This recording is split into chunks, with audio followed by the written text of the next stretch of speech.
So Dominick Cruz just announced on his Instagram that he's finally going to be hanging up the gloves at age 39 after competing in the sport for 20 years and the UFC for almost 14. He was supposed to be taking on Rob Font at the upcoming UFC Seattle Fight Night card as basically a retirement fight, and I think most of us can agree that we were kind of hoping he would get the win so he could retire on a high note, kind of like Robbie Lawler was able to do a couple years ago. No offense, Rob Font, but Dominick Cruz is just a legend, man. He's one of the best to ever do it. And even if Murad Dvalishvili has recently began taking over talks as the bantamweight GOAT, Dominick Cruz held that distinction for over a decade with no question. It is bitterly fitting that what would plague his entire UFC career would serve as the nail in the coffin at the tail end. He was forced out of his fight against Rob Font with another shit-ass injury. Damn, dude. Why couldn't we get one more victory lap and see him dance around the octagon just one more time, bro? Come on. Dominick Cruz is one of my favorite fighters ever. When I was first getting into the sport as a wee lad, he was one of the first that stuck out to me. I loved his weird-ass hopscotch style.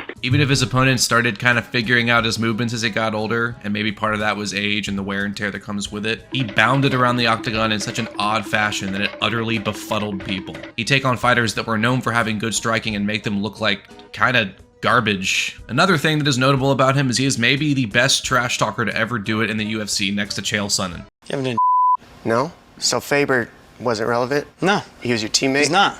But you've always been beating him up, right? You've always been beating up all your teammates, huh? Yeah, I've been doing a great job, yeah. You're fake, man. You're a fake person. You pretend to be cool with people, but you're not. And that's why I don't mind talking to you, because you're fake.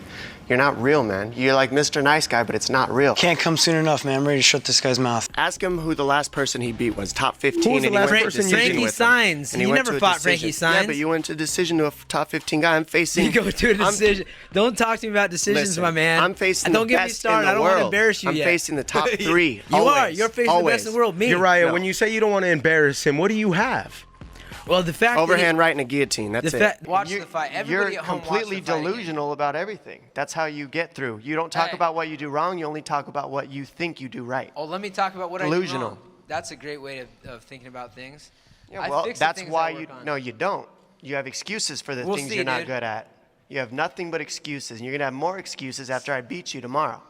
The reason why so many people considered him the GOAT for so long, until recently at 135, is because in such a hot potato division, Cruz is the only guy who beat enough killers and held titles for long enough that he firmly staked his claim. When a baby-faced Cruz joined the WEC back in 2007, he was immediately thrust into a title shot against Uriah Faber. It seemed like maybe he had been rushed into things at the time, as Faber would kinda big brother him into a submission. But after this loss, he didn't lose for almost 10 years. He tap danced around enough contenders to get another title shot against Brian Bowles and defended it twice against David Benavidez and Scott Jorgensen. When the UFC absorbed WEC in 2011, Cruz was pitted against the Crimson Chin yet again in a rematch. Cruz won this time in a classic scrap and then defended it against the consensus flyweight GOAT, Mighty Mouse. It could not be going better for the guy. Unfortunately, we learned for the first time that Cruz has glass bones and paper skin, as he'd be forced to relinquish his belt due to a series of gnarly injuries. He was forced to sit on the sidelines and watch as Renan Barão lit up the scene in his stead, and then had to watch further as TJ Dillashaw went in and turned him into mincemeat. Cruz was forced out for 3 whole years while this was going on, eventually coming back to take on Takeya Mizugaki. There were questions about whether or not his injuries would make him a shell of his former self in there,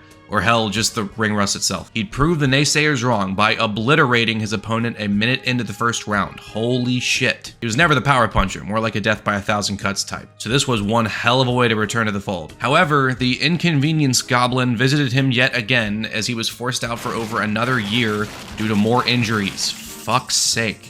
No matter though, as Cruz came back to a title shot against the snake in the grass himself, TJ Dillashaw. The odds were certainly not stacked in his favor on this one. TJ literally modeled his style after Cruz's and had been actively competing while Cruz was in ACL prison. The two of them bounced around the cage, pot-shotting at each other like kangaroos. It was razor close, but Cruz was able to take his belt back home with a split decision and managed to annoy the shit out of Dillashaw in the process. Alright, man, I'm done talking to you.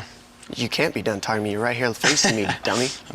You gotta talk to me. You have no choice. You got nowhere to go. Keep talking. Later in the year, the Dominator would defend his belt in a trilogy bout against the Prince Charming yet again. While he lost dominantly the first time they fought and went to war the second, this third one was more or less a schooling. He was just far too fast for the aging legend and won by a decision rather easily.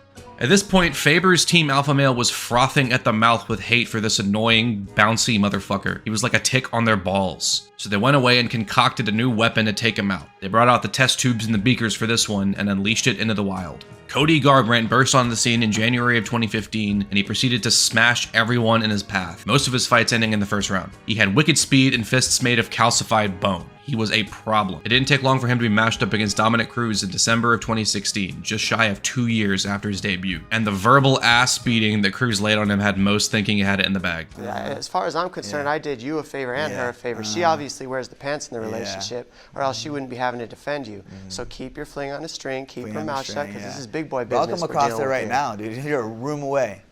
Go ahead, come over here. Yeah. Come on, turd. Let's go. Unhook me. Ooh, I hope he comes. But most would be very, very wrong, as Garbrandt went in there and made Cruz look like an absolute baboon. His tight boxing and quick hands turned out to be the perfect nightmare matchup against Cruz's breakdancing, and he placed a ruthless ass beating on the champ. The feelings one got from watching this were mixed, as on one hand, Garbrandt may have put on the single most beautiful performance in UFC history here, but on the other, Cruz was on the receiving end of this avalanche. It felt like a car crash you couldn't look away from. Alpha Male had finally done it. Cody Garbrandt was the new bantamweight champion, and Cruz took the defeat well. You know, he didn't get finished after all and clearly still belonged at the top, so it was interesting to see how he would play into things going forward.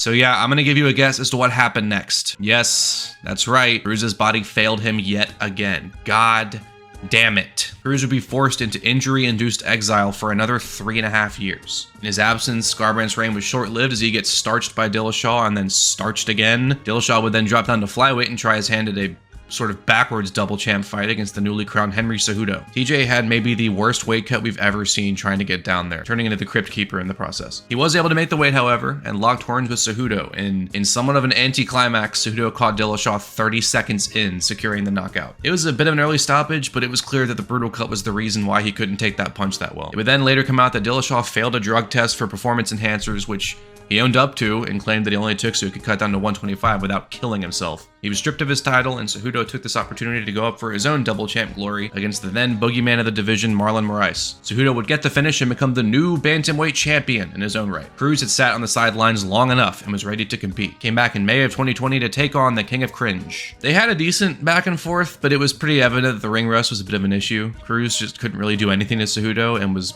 being pretty soundly outpointed. This is until he was TKO'd in the second. Yikes. It was rough, but honestly not the worst thing in the world. Came back to a dominant champ after a near 4-year-long layoff. Him losing wasn't exactly a shocker or anything. Almost another full year later, Cruz would return to a bounce-back win against Casey Kenny. Nothing fancy, but it proved he still had it. For the first time in years, he'd actually compete twice in the same year, beating Pedro Munoz later in 2021. So this wasn't too shabby, right? He was back with a couple wins back-to-back, and despite his age, he still moved around well. Let's see how this goes. In the late summer of 2022, Cruz was matched up against Chito Vera in a Fight Night main event. This would really be the test to see if Cruz could still hack it with the young fighters. Chito was on a bit of a roll around this time and was easily the hardest hitting 135er to pick from. This one did not go very well. Dominick Cruz looked really good, to be fair, dancing around as he always does. He was clearly outlanding Vera, but every time he got hit clean, you could tell he wasn't taking them as well as he once would. It was only a matter of time before...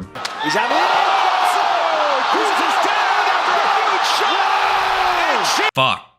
That was 2.5 years ago, and there wasn't much word from the guy. As the months and eventually years went by, it wasn't clear if we'd ever see him fight again. That was until recently when he was booked to take on Rob Font on the Cejudo vs. Song undercard. It was understood that this would be his grand finale. But alas, his body would fail him one last time. As mentioned previously, Cruz posted this heartfelt message to his Instagram announcing his retirement, and fuck, man. Such a shame. There will never be another fighter quite like Dominick Cruz. Even if some are inspired by his style or his silver tongue, they're never going to be able to put it together the same way like he did. I mentioned that Merab could very well be considered the GOAT after his recent streak, but honestly, that's only if we don't consider Cruz's WEC run. The UFC didn't have those lighter weight classes below 155 until they absorbed the smaller promotion, and Cruz crossed over as the de facto bantamweight champ since he held it in the WEC before it was folded in. If we're strictly talking UFC, then yes, Merab has probably got it, but if not, then I don't think it's unreasonable to say that Cruz still holds the distinction. And that is crazy given how little he was able to fight over the last decade. He was still able to cement himself as the best with a handful of performances. Even if things ended unceremoniously for the guy, he's still a legend. Thank you, Dominick Cruz. We wish you all the best going forward. I'm gonna fight my ass off, and everybody knows I'm willing to die in there. I'm not f***ing around. This is my life. I do it for my family. F*** the noise. I want to be a world champion. That's it. I'm also here to be a world champion. I also fight for my family. I'm willing to die too, so the fans are lucky. It's a good day to die.